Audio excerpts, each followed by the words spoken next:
much do everything from a covered bridge to the most macabre thing you can think of. The process itself, though, kind of runs from a random thought. I may expound on it, I may keep it as it is, but it starts as a random thought, becomes a drawing. I then, once I feel comfortable enough with the drawing, it then gets sketched to canvas, and then it's just the paint process. I love flowers, though. Flowers, growth, I guess. Trees, things that promote growth.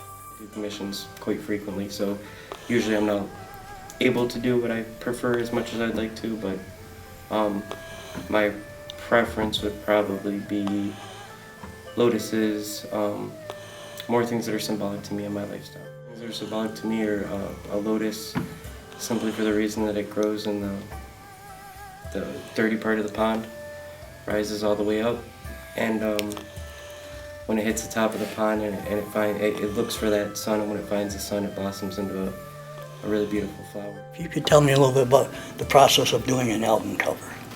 The process I've had with doing album covers was personally, either I reach out to the artist as a love for their art, what they're doing as far as music, or they reached out to me. On album covers for things like there was a guy that was signed under Limp Bizkit for some time, and I worked with another artist from actually the Czech Republic on that.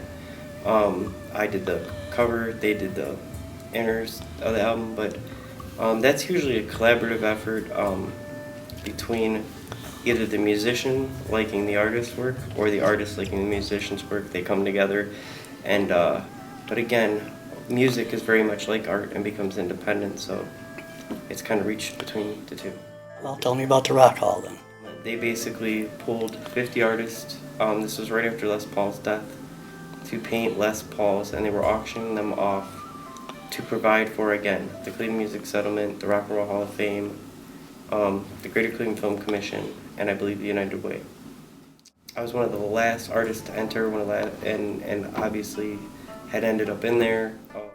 I had painted a Les Paul, and I put a lotus in the front. The back had a hand holding an African acacia tree. The meaning behind that was obviously the lotus being growth and finding its way to the sun.